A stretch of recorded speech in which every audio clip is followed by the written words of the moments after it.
Hola, Mexico! This is Tyler Pino. Please check out my interview on Paper Room right now.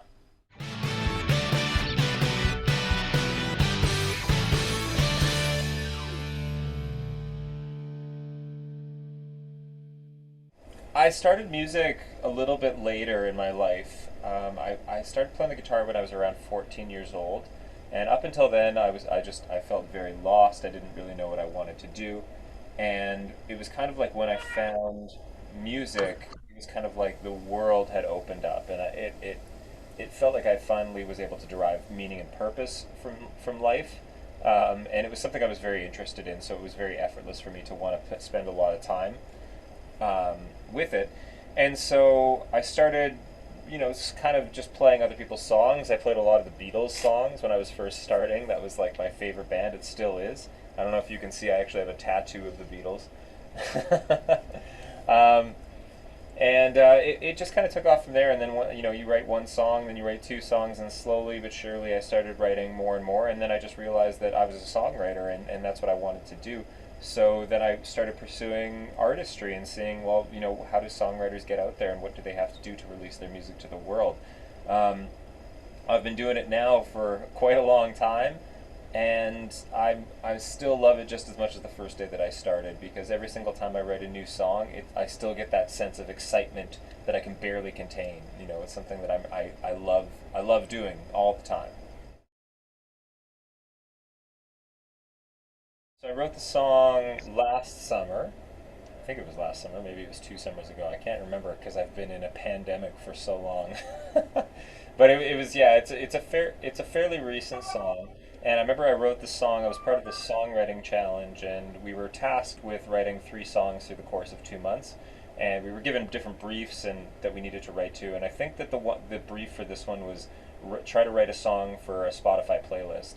And I think the Spotify playlist that I picked was I think it was like a coffee house or something like that. I wanted to write like something for like a Spotify coffee playlist or something like that you would drink up and drink your coffee in the morning. Um, and the song, I remember really spending a lot of time on the lyrics for it because I really, really had this goal for myself that I wanted to tell a story with this one. And so the protagonist of the story, the main character, is loosely based off of my girlfriend and her life, her struggles through adversity, through being a single mother, and just trying to, you know, get her way through life. But the chorus of the song really speaks to everyone, and it was something that was really intentional. When I was writing the chorus, I really wanted to have a message that I thought everybody could identify with. And the one thing that I always knew was that, everybody's got pain. Everybody's got pain that they carry with them, and I think that that what we do is we patch over our pain to try to get to the next, to the next level. That's the best that we can do. So um, I think that that's more or less what the song is about, just how we work through our pain. Yeah, so in the end was released on March 14th. It's coming up on 1 year actually, March 14th, 2021. It seems like yesterday that I released it. Um, but yeah, it was 6 songs. I had a lot of songs that I was trying to pick from, but I thought that those 6 kind of worked together as a package, and so I decided to go ahead with that. And I wrote them actually right around the same time. Patrick was probably one of the last songs that was written, but it was recorded at the same time.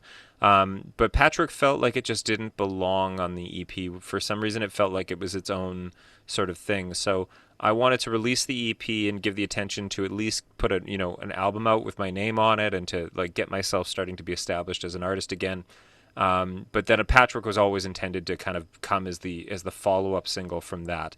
So the main song in the end, that was kind of what I based the whole song around. There's a video on YouTube that pictures me going across Europe. That was right before the pandemic, actually, 2019. We shot that video, and I'm traveling all over Europe and asking different people what they want to do before their time on Earth is done here. And it's a really cool music video. It's still one of my favorite ones that I've ever done, just because we got to meet so many different cool people and we got to travel to so many cool places. So that's a little bit about the EP.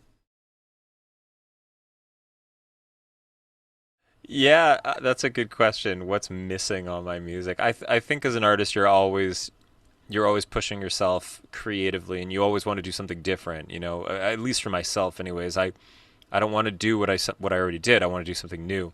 What I'm exploring right now is actually expanding on the use of the trumpet. I'm a trumpet player. I actually have a university degree in playing the trumpet. And it's something that I have been conceptualizing for a little bit, but I wanted to put together a big brass band to play with me live, because there's nothing more exciting than a full horn section when you play. So all the music that I'm working on right now is currently trying to feature the horn section a lot more than I did on In the End. In the End definitely has trumpets all over it, and it's a huge part of the sound. But I wanted to expand on that. I wanted to take it even further. So this time when I was composing all the music, I was kind of thinking of the trumpet first, whereas when I was writing the songs for In the End, the trumpet kind of came secondary. It kind of came as an afterthought. I was like, oh, I should maybe put this sound in there. But this time it was very intentional. It was like trying to write. So I think that's likely the next zone that I'm going to be exploring. And the cool thing is that I hear a lot of Latin American music that uses the trumpet. So perhaps once I get this huge band going, maybe we can come down there and play some shows. That's a great question. I personally think that what makes every artist unique is their songwriting. I think it begins and ends with their songwriting. What you do to help support the songwriting sonically always helps, and that's what I'm trying to do with my use of the banjo, the mandolin, the horn section. Really trying to bring my organic musician roots to life in my recordings. But I think that every single artist who's ever been really interesting to listen to, all of their songs are unique and different because they're just good songwriters. So that's what I really try to lean on for myself. I try to lean on my songwriting. So if you're coming to listen to my music and you're trying to think, what makes him him? I think it's the songs. You're going to fall in love with my songs. That's what I hope anyways. That's a good question. I'm actually in the process of recording my next EP. That's what I do in my evenings here in my studio. I don't know when those songs are going to be coming out just yet because they're not totally finished. But that's kind of what I'm really trying to prioritize my time on right now. I'm trying to like focus on that. But they will be, I'm hoping, getting released throughout 2022. But I have to finish recording them first. I'm also hoping to do a Canadian tour coming up in July. So I'm kind of in the process of booking that. So there's lots of stuff happening, but I'm just kind of like trying to figure out what the plans are and how they're going to unfold. So stay tuned and you'll hear lots more from me. Sure, yeah. You can find me at tylerdelpino.com. All the links to my socials are there. I have Facebook, Instagram, and TikTok. You can find me usually at Tyler Del Pino Music. That's my handle on most of those platforms. But the website's the easiest way to connect with me, and there's even a mailing list if you want to sign up for it.